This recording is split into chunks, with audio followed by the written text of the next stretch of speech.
You said something about the World Cup. Were you a soccer fan? No, everybody talked about the World Cup so I had to sort of get involved in it in the conversation anyway. Well, we had a tough time with it, frankly. I don't like watch soccer, but we were in France and we went to Croatia on the same trip, so we were sort of, kind of torn. And no, you weren't. When you were in France, you were voting for the French, and when you were in Croatia, you were voting for the Croatians. Well, it's true, because otherwise you'd have been killed. I'm always for the underdog. I like the underdog. Well, I think everybody does. I think that's fair. But I think there was just too much, to be in that stage and never before, and up against a team that's been there before. It's tough. Well, this has been a great year for sports. I mean, here you have an expansion team in hockey going to the Stanley Cup Finals in the first year. That was amazing. That has never happened in any sport ever. No, okay, that was interesting. Yeah, I mean, I didn't know about it because I don't follow hockey either. But man, alive, I'm going. You gotta be kidding. That can't be true. But speaking of sports, 1978, 40 years ago. 78. You do not know what the wine. Oh, you do. You know the red. You told me. Well, I don't know the red. No, I have no idea. So I'm figuring that my dad chose the J. Loire Jade, which was not vintage at the time. Yeah, right. And I think I might have featured that too. That wine is familiar. It was not. It was like a blend of Gewurz and Riesling. Yeah, right, I remember it. It was. But it had a little residual sugar, which I think during December. December. Asian. Yeah. No. July. July, but who's counting? Yeah. Okay. Which is what this is, by the way, the classic series for July of 2018 for the Wine of the Month Club. For those of you who haven't figured it out and are still here, go ahead. This is the red was the Rioja from Domecq. D-E-O-M-E-C-K. From Domecq. Domecq. Rioja from Domecq. I don't remember the brand Domecq. Well, Domecq is the sherry producer. Right. That's right. Okay, so I don't remember making a still wine like Rioja, that. you say Rioja. No, you're wrong. It's sherry. It had F. Okay, Rioja. That's interesting. I got to look that up. I didn't know they made and that reminds me, we haven't seen, I bet there's one here too, but I haven't seen a lot of Rioja here lately. Rioja. I don't know what to tell you. I mean, Spanish wines are very, very popular. I mean, but it's mostly coming from, from hell. How many Spanish wines have we done this year? Tons. Yeah, we've done a lot. From central Spain, right. In that area that La Mancha. We've had several wines from La Mancha were fabulous wines. They were absolutely delicious. Well, one of them was. But anyway, what? Yeah. Things go through in waves around here. No, wait a minute. You're not done yet. This is the preamble. Oh, this is the preamble. Oh, my gosh. It's like, I feel like I need Thomas a producer. So that's, thanks, Ed. You're welcome, Paul. Hey, Ed. Hey, Paul. This Vintner series, I don't know if you know this or not, but you're here to tape the video series, the Vintner series 2018, July. I thought I was here for French winning the World Cup. Oh, you are? I must be in the wrong room. Yeah. Bon appetit. Hey, so this is kind of interesting because we love these wines by the Mecedora brand. You're going to see them this month and next month. But for the primary selection for the Vintner series in July, I had to choose two of them, so they're great. Cabernet, if you got the Cabernet, we're going to taste that, and the Syrah. And you're welcome to buy either one on a reorder basis because they're only $12.99. Yep, which is amazing. Heavy glass. These wines are really good, but they're really goofy. Because they don't tell me anything about them. They all have this silk screen glass on them and very heavy glass. I mean, I would bet they didn't make a whole lot of money on this because we're selling it for $12.99. Yeah, no, it's like interesting purchase. Actually, I'm like, what? The guy tells me, I'm like, what? I'm like, what? But these wines, all of them have some super weight and some extract, but great finish. Medium tannins in the finish. Wonderful wine. I'd have a hard time saying this isn't a California cab, for one, except for that little bit of olive and green pepper, which is great for the Chilean wines. Right, but it doesn't taste like Chile. It tastes more like Maule. California. Well, because of that weight and the full body. That's right, and the fruit, $12.99 reorder, 97 points. I'm on board with that. You know what I like about this? It's not so tannic. It doesn't just dry you out.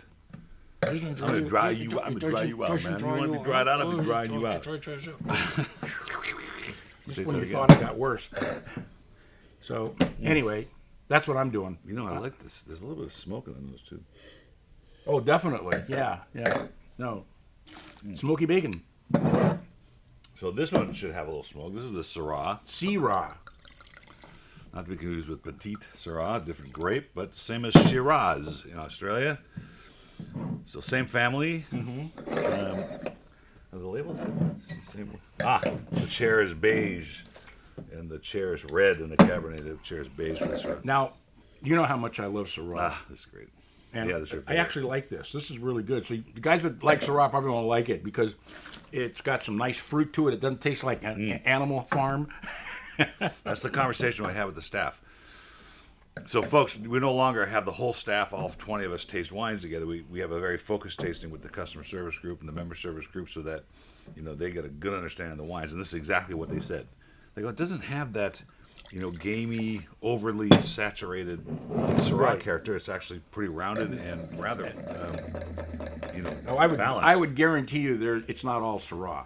I would guarantee you there's something else in there because 100% Syrah has that gamey, smoky component, which, in little doses is fine, but sometimes it just hits you over the head with it. It's like walking into a barn. Well, we put the Zacamesa, and that's one of those wines, right? It's like pretty aggressive Central Coast Syrah, and there's nothing wrong with that. So you don't like it, but I think it's. Actually, I did like that Zacamesa Syrah. I thought that was delicious. Anyway, we're pairing it with my tri-tip, Santa Maria tri-tip recipe. So okay. $22.99 a shelf, $29 if you can find it, $12.99 for more. Great value at 96 points for me. Now let's go see our friend Monsieur Masters of the Melvin Masters, our buddy. His video's online if you want to watch our interview with him a couple years ago. What a great guy! He comes out to LA once in a while.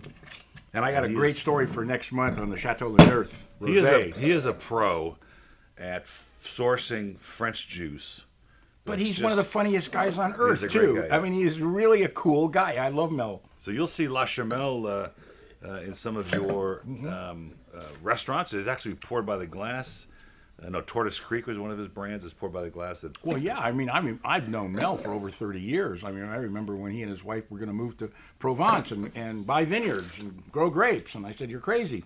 This is so good. But he's done such a fabulous job.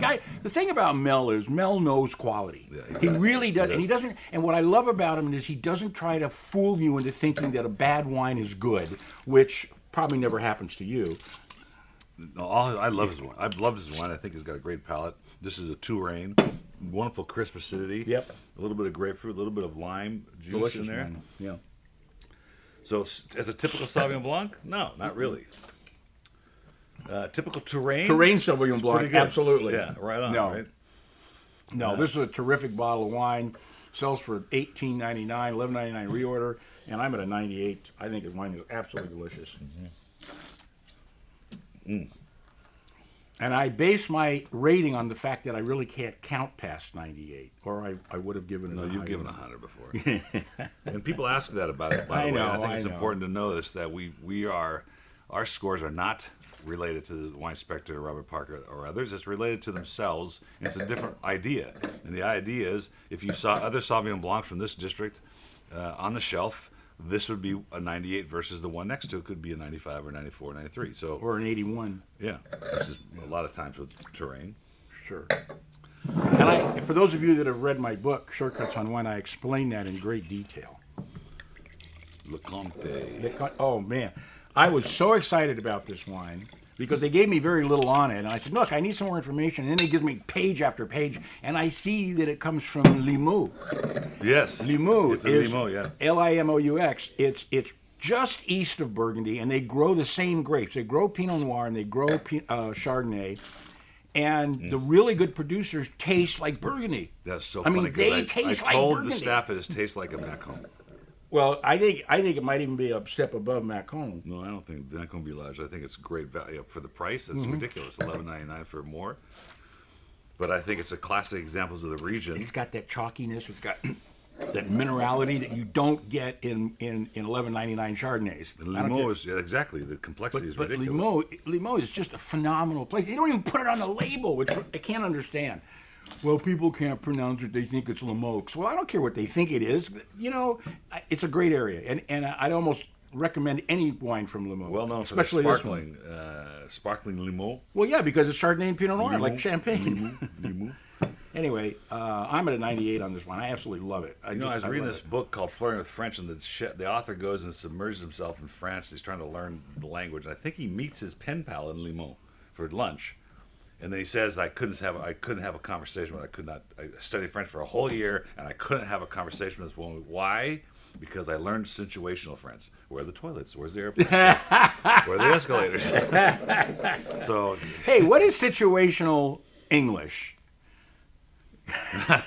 Let's think about that, and I'll have an answer for you next month. Okay, and on. Cheers. That's a limited series. No, we have one more. Just slow down. No, we don't. Yes, we do. We have the 1850 Cabernet. Why'd you do that in other order, Ed? Why'd you do that in order? You pulled out the LeConte Chardonnay, which is supposed to be the last wine, and I wasn't going to correct you as, your limited father.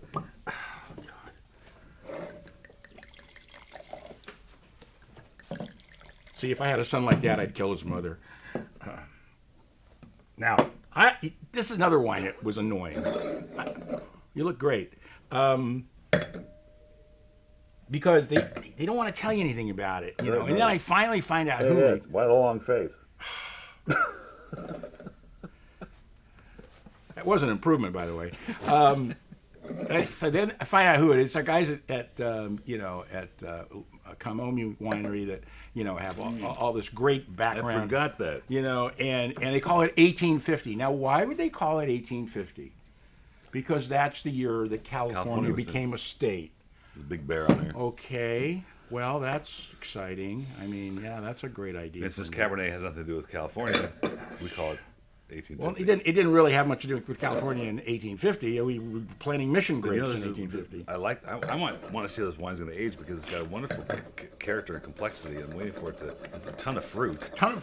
Not a ton of acid, but. Well, it doesn't have a ton of acid, but if you wait a while, the tannin level starts to build up on your mouth and cleanses it. It's really an extremely well-made wine. I mean, it tastes like Washington to me. Yeah, you're absolutely right. And for $18.99 on the shelf, it's a great deal. Talk about dark chocolate. Yes, very much dark chocolate. $11.99 reorder price, $97. Okay, that's ridiculous. $11.99 for this. That's $12.99. It's stupid. $12.99. Oh, $12.99. That's right. Stupid. It's a stupid price. And that's the Vintners series for 2018.